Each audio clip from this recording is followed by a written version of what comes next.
नमस्ते सदावत्सले मातृभूमि। देखिए, घुसपैठियों को निकालना भारत सरकार की प्राथमिक जिम्मेदारी है। भारत सरकार जब बनी थी तब भी मैं समझता हूं कि पूरे देश ने एकजुट में ये कहा था कि भाई मोदी जी की सरकार बनी है, घुसपैठियों को बाहर निकालना ही चाहिए। घुसपैठियों को बाहर निकालने में 10-12 साल क्यों लग गए और अभी भी बाधाएं क्यों हैं, और क्या प्रशासनिक मशीनरी कर रही है, और ऑनरेबल हाई कोर्ट ने आज जो आदेश दिया है उस आदेश का क्या तात्पर्य है। केंद्र सरकार को उन्होंने कहा है कि इस पर आपको रेगुलेशन बनाना चाहिए। उन सभी विषयों पर आज यहां पर हम चर्चा करने वाले हैं, डिस्कशन करने वाले हैं। सवाल इसमें सबसे बड़ा यह है कि घुसपैठियों को निकालें कैसे और 12 साल क्यों लग गए। मैं बताता हूं कि घुसपैठियों को जो सबसे बड़ा संरक्षण दिया जा रहा था वो बंगाल था। बंगाल में सरकार बदलना आवश्यक था। अगर बंगाल में सरकार नहीं बदलती तो पूरे देश में अब सरकार बदलने के बाद घुसपैठिया सारा वहां पर संरक्षण प्राप्त किए हुए था। दिल्ली में सरकार बदली तो मैंने आंखों से देखा है कि लोग अपना सामान लेकर जा रहे थे। उत्तर प्रदेश में सरकार बदली थी तब भी लोग जा रहे थे, लेकिन बंगाल में सरकार जब तक नहीं बदली थी तब तक समस्या थी। असम में सरकार बदली थी तो वो बंगाल की तरफ आ गए। इसलिए बंगाल में सत्ता परिवर्तन आवश्यक था। बंगाल में सत्ता परिवर्तन के बाद सरकार को लगा कि अब बांग्लादेश की तरफ, बांग्लादेश बॉर्डर पर, अगर हम नॉर्थ ईस्ट की बात करें तो मोस्टली सभी राज्यों में भारतीय जनता पार्टी या उसके कोलिशन की सरकार है। असम में भी है और इधर बंगाल में भी है। यानी कि वो जो बॉर्डर सीधा सीधा लगता है, चूंकि बंगाल का बॉर्डर सबसे बड़ा लगता है, इसलिए वो सीधा अब भारतीय जनता पार्टी के इन जगहों पर आने के बाद कोई स्थान बचता नहीं है। बंगाल से एंट्री और बंगाल में एग्जिट दोनों पर ही समस्या खड़ी हो सकती है। लेकिन घुसपैठियों को बाहर निकालने के लिए सरकार ने जो योजनाएं बनाई, पहले तो चुनाव आयोग ने एसआईआर किया और एसआईआर में लोगों को चिन्हित किया। उसके बाद सुप्रीम कोर्ट ने डेटा होम मिनिस्ट्री को दिलवा दिया। होम मिनिस्ट्री ने नोटिस करने शुरू कर दिए। लेकिन इधर बाकी के देश के बाकी हिस्सों में, जैसे मैं महाराष्ट्र की बात करूं, कर्नाटक की बात करूं, तमिलनाडु की बात करूं, तो वहां पर एडजस्टमेंट महाराष्ट्र के बाद होना थोड़ा मुश्किल इसलिए है क्योंकि वहां भाषा बदल जाती है। और भाषा बदलने का मतलब ये हो गया कि वो द्रविड़ियन शैली का जो वो है वहां ना तो लिखा जा सकता है, ना इतनी आसानी से बोला जा सकता है। लेकिन महाराष्ट्र तक बंगाल का व्यक्ति हिंदी टूटी फूटी बोलकर काम चला लेता है। तेलंगाना में भी चला सकता है, वहां उर्दू का प्रभाव है इसलिए वहां भी चला सकता है, लेकिन बाकी देश में नहीं चला सकता। लेकिन यहां पर भी महाराष्ट्र में समस्याएं हैं। ऑनरेबल हाई कोर्ट के सामने एक समस्या ये आई कि कुछ घुसपैठियों को पकड़ा होगा और पकड़ने के बाद वो कोर्ट चले गए। कोर्ट जाने के बाद एक बड़ी समस्या खड़ी हुई। अब देखो, इसको कंट्रोल करने के लिए केंद्र सरकार ने नेट ग्रिड, आपको याद होगा नेट ग्रिड का मतलब हो गया कि पूरे देश के जो बाकी का सिस्टम है, जिनके पास इंफॉर्मेशंस होती है, चाहे वो रॉ की बात करें, चाहे सीबीआई की बात करें, चाहे पुलिस की बात करें, चाहे सीएपीएफ की बात करें, या और इंटेलिजेंस एजेंसियां जो हमारे यहाँ आईबी वगैरह काम करते हैं, उन सबके पास, किसी के पास भी इंफॉर्मेशन है, वो एक ग्रिड पर, नेशनल ग्रिड पर डाल दी, जिसको नेट ग्रिड कहा गया। यानी कि अब उसकी एक्सेसिबिलिटी सबके साथ बनती है। लेकिन आधार का विषय अभी सॉल्व नहीं हुआ, इसलिए मुंबई हाई कोर्ट को आज कहना पड़ा कि भाई आधार के विषय में केंद्र सरकार को संशोधन करना चाहिए, इस पर संशोधन का बिल लाना चाहिए, और आधार का जो एक्सेस है वो इन्वेस्टिगेटिंग एजेंसियों को देना चाहिए, ताकि वो जो घुसपैठिए हैं उनकी पहचान की जा सके। जैसे आधार किस आधार पर बना, ये एक सवाल है। आधार बनाने के लिए कुछ डॉक्यूमेंट आपने इकट्ठे किए क्या?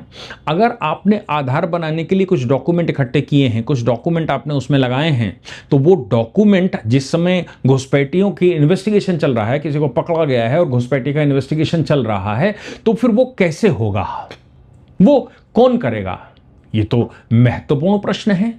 इसलिए वो आधार का जो कानून है, उस कानून के तहत तो इन्वेस्टिगेशन कर ही नहीं सकती एजेंसी ने आधार से, या फिर यूआईडी जो संगठन है उससे कहा कि भाई हमें सूचना दे दो, हमें इसकी इंफॉर्मेशन चाहिए।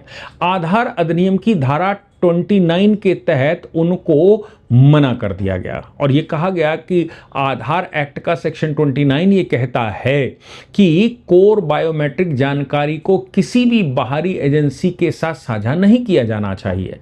अब चूंकि आधार एक्ट कहता है कि वो साझा नहीं किया जाना चाहिए और 2016 में बना, तो फिर सेक्शन 29 में क्या संशोधन की आवश्यकता नहीं है? मुंबई हाई कोर्ट ने कहा कि सेक्शन 29 में जहां घुसपैठी की इन्वेस्टिगेशन का सवाल हो, वहां पर आधार को या आधार की जो यूआईडी है उसको वो डॉक्यूमेंट्स जो कि एजेंसी मांग रही है वो शेयर करना चाहिए। एजेंसी क्या मांग रही है कि भाई इनका आधार आपने बनाया था तो उसके पीछे क्या डॉक्यूमेंट लगाए थे, क्या आपके पास कुछ डॉक्यूमेंट थे जिनके आधार पर आपने आधार ढूंढना शुरू किया, आधार बनाया था? वो डॉक्यूमेंटों की जानकारी होनी चाहिए, क्योंकि अभी क्या हो रहा है, आधार के आधार पर सब कुछ बन रहा है। आधार के आधार पर उन्होंने पासपोर्ट बना लिया और ये बना लिया, सब बना लिए। आधार के विषय में हालांकि ये कहा गया कि आधार आपकी पहचान है, नागरिकता का प्रमाण नहीं है। एक बात बिल्कुल क्लियर है, वाला कोर्ट डिसाइड कर चुका है कि आधार आपकी पहचान पत्र है, बस। नागरिकता इससे तय नहीं होगी। नागरिकता तय करने के जो पैमाने हैं वो दूसरे ही हैं, लेकिन फिर भी आधार के आधार पर ही उसने सारे डॉक्यूमेंट बना लिए और सब दिखा दिए। तो सबसे पहला प्रश्न तो ये होता है कि आधार कार्ड के आधार पर ही सब बने हैं, तो आधार की क्रॉस वेरिफिकेशन होना जरूरी है।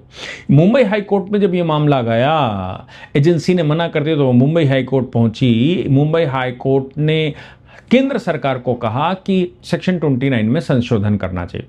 अब केंद्र सरकार को मुंबई हाई कोर्ट के ने कह तो दिया, लेकिन क्या वाकई में मुंबई हाई कोर्ट के इस आदेश को, और दूसरी बात यह भी है कि नेट ग्रिड जो बनाया है वो नेट ग्रिड ढांचे के बावजूद आधार डेटा शेयरिंग में कानूनी अड़चन पैदा है। वो कानूनी अड़चन ये है कि सुप्रीम कोर्ट के पुट्टू स्वामी का जजमेंट।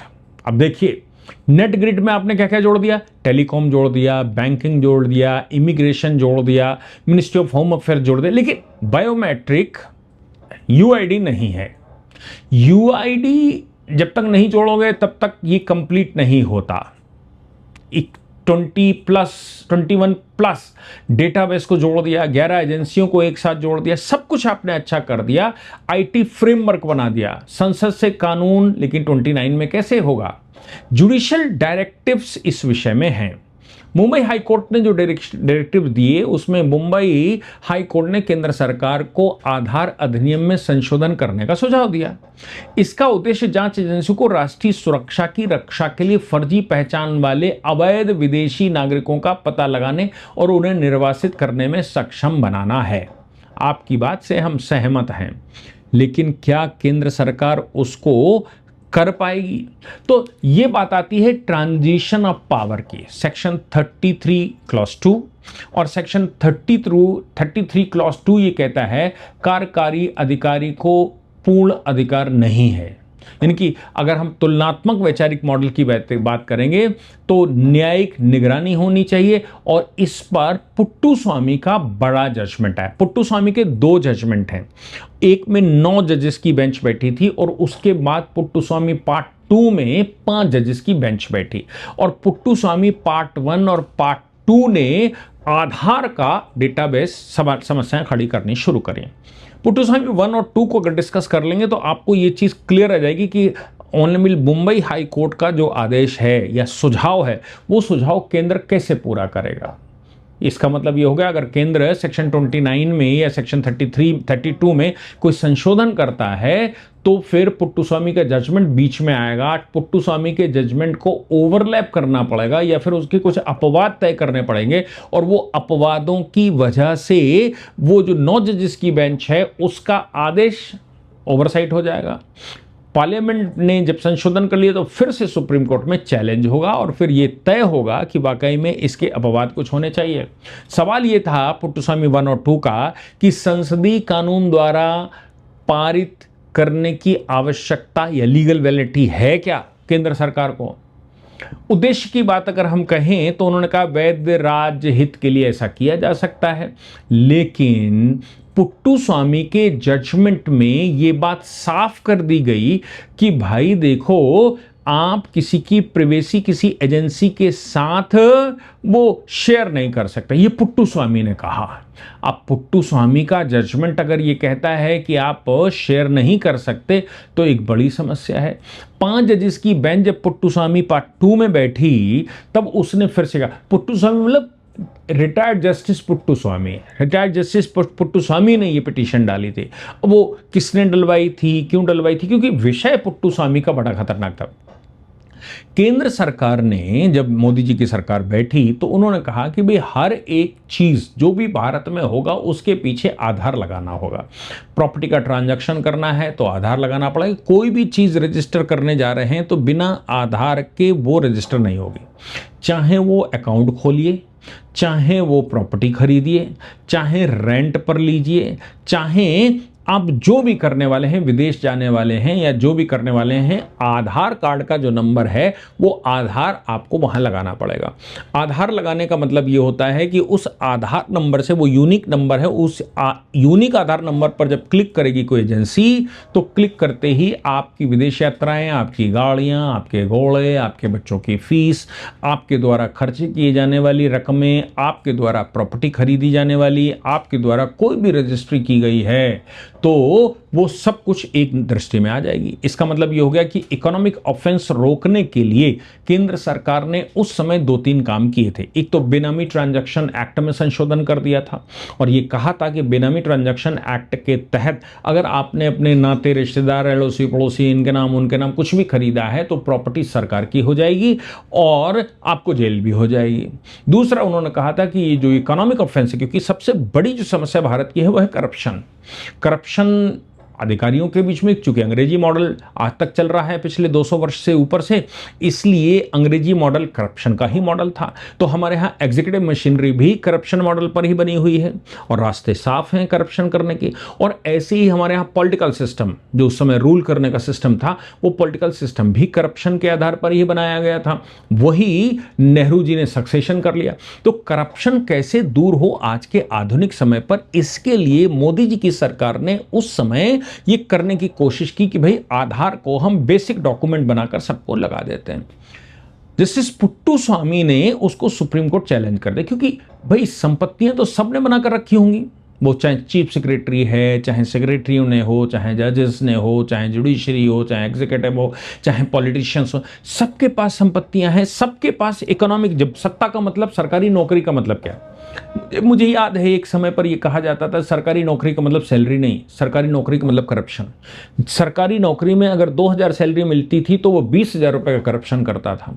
यहां तक कि लोग पहले, ये कुछ सीरियल चलते थे ऑफिस और ऐसे कुछ, बहुत पहले 20, 25, 30 साल पहले, तो मुझे याद है कि उनमें ये कहा जाता था कि भाई जो टेलीफोन का इंजीनियर है उससे शादी नहीं करनी, लाइनमैन से शादी करनी है। बोले क्यों भाई, वो अधिकारी है, वो चपरासी है। बोले लाइनमैन का करप्शन ज़्यादा है और लाइनमैन की ऊपर की आमदनी ज़्यादा है, इसलिए अधिकारी से, इंजीनियर से शादी नहीं करनी, शादी लाइनमैन से करनी है। ऐसे ही बिजली वालों में भी बिजली के इंजीनियर से नहीं करनी, बिजली के लाइनमैन से करनी है। और ऐसे ही ट्रैफिक पुलिस में शादी करनी है या फिर आरटीओ में शादी करनी है, उनका आरटीओ हो, डीएम ना हो, डिस्ट्रिक्ट मैजिस्ट्रेट नहीं चाहिए, आरटीओ चाहिए। क्यों? क्योंकि करप्शन की जहां गुंजाइश ज्यादा थी तो लोगों को लगता था कि भाई पैसा ही सब कुछ है, पैसा कहां बन सकता है। जहां पैसा बन सकता है तो सरकारी नौकरी में पैसा बनता था, करप्शन के चांसेस थे, तो लोग सरकारी नौकरी की तरफ भागते थे। भले ही प्राइवेट जॉब उसको 2 गुनी सैलरी देती थी, लेकिन फिर भी उस सरकारी नौकरी की तरफ भाग कर जाता था, क्योंकि उसको लगता था कि सरकारी नौकरी का मतलब आराम, सरकारी नौकरी का मतलब पेंशन की तरह एक पार्टिकुलर सैलरी, और सरकारी नौकरी का मतलब काम करने का अलग से पैसा। सरकार ने कहा कि हम ये जो प्रॉपर्टियों में पैसा लगाया जाता है, बेनामी ट्रांजैक्शंस किए जाते हैं, इन सबको आधार से जोड़ देते हैं। आधार से जब जोड़ देंगे तो जो रिक्शे वाला है उसके नाम प्रॉपर्टी कर खरीदी जाएगी और उसको क्लिक करके देखा जाएगा तो पता लग जाएगा भाई रिक्शे वाला ये 2 करोड़ की प्रॉपर्टी कहां से ले आया।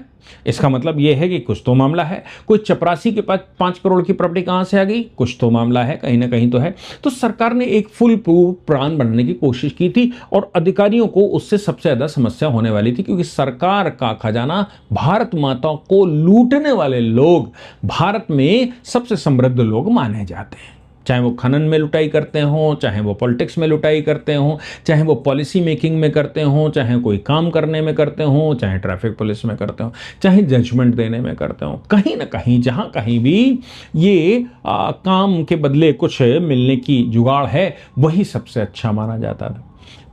जस्टिस पुट्टू स्वामी चले आए कोर्ट में 9 जजेस की बेंच बैठी। मुझे नहीं लगता 9 जजेस की बेंच की वहां आवश्यकता थी, लेकिन 9 जजेस की बेंच क्यों बैठाई होगी? क्योंकि 9 जजेस की बेंच का मतलब है ये जजमेंट अकाट्य हो जाए, ये जल्दी काटा ना जा सके। इस पर 13, 15, 17 ये कुछ बैठाने का बड़ा मुश्किल चांस होगा, क्योंकि बहुत कम ऐसे ईमानदार लोग हमको मिलेंगे जो 13 की बेंच में बैठ जाएंगे, या जिन पर विश्वास किया जा सकता है कि वो सही दिशा में काम करें, क्योंकि सबका अपना अपना मस्तिष्क है, सबकी अपनी अपनी रीजनिंग है, सबका अपना अपना तरीका है। इसलिए यहां पर जो सवाल था, वो सबसे पहला सवाल ये था कि क्या आधार को बेस बनाकर पूरे सिस्टम को तय करना चाहिए? पुट्टुस्वामी के जजमेंट में ऑनरेबल सुप्रीम कोर्ट ने यह कहा कि भाई ये right to privacy fundamental right है। अब चूंकि right to privacy, right to life and personal liberty में प्रिवेसी शामिल है, इसलिए किसी की प्रिवेसी जो आधार के पोर्टल पर है वो लीक नहीं की जा सकती। सरकार ने लाख कहा कि हमने केवल सरकारी एजेंसियों के अलावा फुल प्रूफ हमारी साइटें हैं जिससे डेटा लीक नहीं हो सकता। उन्होंने कहा कि डेटा लीक होना ना होना छोड़ दीजिए, आप ये इंफॉर्मेशन किसी को शेयर कर ही नहीं सकते, और आधार कहीं पर कंपलसरी नहीं होगा। यानी कि अब जो सेंट्रल पॉइंट आधार का था कि आधार का नंबर डालते ही सब कुछ डेटा सामने आ जाएगा, वो सुप्रीम कोर्ट के 9 जजेस की बेंच ने उस समय कह दिया कि ये हो नहीं सकता, आधार कंपलसरी नहीं हो सकता, आधार स्वैच्छिक है। हालांकि एजेंसियां, नरेंद्र मोदी जी की सरकार थी तो एजेंसियों ने लगातार जहां वो कोशिश कर सकते थे आधार लगाने की, वहां आधार मांगा। और ईमानदार आदमी से आधार मांग लीजिए तो कोई समस्या नहीं, और बेईमान से आधार मान लीजिए तो आधार की जगह कुछ पैसे भी दे सकता है, क्योंकि अधिकारियों के पास ये ऑप्शन है कि आधार जो है वो कंपलसरी नहीं है, क्योंकि सुप्रीम कोर्ट कह चुका है। इसलिए सुप्रीम कोर्ट में पुट्टुस्वामी के जजमेंट में आधार की कंपलसरी करना, आधार को सेंट्रल पॉइंट बनाना उड़ा दिया, वो अवैध घोषित कर दिया। फिर 5 जजों की बेंच में भी मामला दोबारा गया, 5 जजों की बेंच में फिर से कहा गया, तो सुप्रीम कोर्ट ने कहा भाई ये एब्सोल्यूट नहीं है, एजेंसियों के पास कुछ तो होना चाहिए। आधार का जो फॉर्मूला है या आधार की जो इंफॉर्मेशन है, वो इंफॉर्मेशन एब्सोल्यूट रिस्ट्रिक्शन नहीं लगाती, वो देखना पड़ेगा बेस टू बेस कैसी है। यानी कि 5 जजों की बेंच ने पुट्टुस्वामी 2 में 9 जजेस की बेंच का एक्सप्लेनेशन कर दिया, लेकिन अभी भी आधार कंपलसरी नहीं था। सवाल सेक्शन 29 में जब आपने कहा और नेशनल ग्रिड जब आपने बनाई, सबको जोड़ रहे हैं, इन्वेस्टिगेशन पर्पस है, तो आधार के का इंफॉर्मेशन क्यों नहीं जाएगी, और आधार सब में कंपलसरी क्यों नहीं होना चाहिए? क्या डेमोक्रेसी में फ्री, फेयर और नॉन करप्ट और आपकी जो संपत्ति का ब्यौरा विश्व के सब देशों में तो लगभग है, हमारे यहां फंडामेंटल राइट कुछ विचित्र हैं क्या, लेकिन जब वो उड़ गया तो फिर अब समस्याएं हैं। इसलिए पुट्टुस्वामी का जजमेंट इसमें एक बड़ी समस्या खड़ी कर सकता है। पुट्टुस्वामी का जजमेंट इसमें एक बड़ी समस्या है। हाई कोर्ट ने केंद्र सरकार को सलाह दी है, इस सलाह को बेस मानते हुए केंद्र सरकार सेक्शन 29 में इस संशोधन ये कर सकती है कि अगर घुसपैठी के मामले में आधार का डेटाबेस चाहिए हो किसी इन्वेस्टिगेटिंग एजेंसी को, तो फिर यूआईडी उसको प्रोवाइड करेगी। वो नेशनल ग्रिड पर तो नहीं ना लगाया जा सकता, क्योंकि पुट्टुस्वामी के जजमेंट को पलटना पड़ेगा, और 9 जजेस की बेंच का जजमेंट। और ये विश्वास मानिए, अगर सरकार ने पलट दिया तो अब की 11 बैठ जाएंगी, और या फिर 5 जजेस की बेंच बैठकर ये कह देगी कि अवैध है, पुट्टुस्वामी के जजमेंट के खिलाफ है, और ये अवैध है, right to privacy fundamental right है, इसलिए राइट टू प्राइवेसी को ध्यान में रखते हुए ये नहीं किया जा सकता, ये कह देंगे वो। खैर, लेकिन सेक्शन 29 में अपवाद के रूप में, चूंकि पुट्टुस्वामी 2 में अपवाद की बात कही है, तो अपवाद के रूप में ये जो मुंबई हाईकोर्ट का सजेशन है वो केंद्र मान सकता है, और कम से कम घुसपैठियों को बाहर निकालने के लिए तो यूआईडी से जो डेटा है, यूआईडी पर जो डेटा लगाया गया है आधार बनाने का, वो कम से कम घुसपैठियों के इन्वेस्टिगेशन में उनको बाहर निकालने के लिए इस्तेमाल किया जा सकता है। मैं समझता हूं अच्छा सजेशन है और केंद्र सरकार को मेरे अनुसार मान भी लेना चाहिए और जुडिशरी को भी कोई समस्या नहीं होनी चाहिए। घुसपैठियों को बाहर निकालना पहला उद्देश्य हमारा है, इसलिए घुसपैठियों को बाहर निकालने के लिए इस पर काम करना ही होगा। मैंने आपको पुट्टुस्वामी 1, पुट्टुस्वामी 2 और बाकी का जो बेसिक थीम थी और जो चिंताएं हैं सरकार की और हम जैसे लोगों की, उनको बताने की कोशिश की। आप क्या विचार करते हैं, उस पर कैसे विचार करते हैं और क्या है, इस पर आपके भी सुझाव चाहिए। आपके पास कुछ हैं तो लिख कर कमेंट बॉक्स में जरूर बताइए। जय हिंद, जय भारत, वंदे मातरम।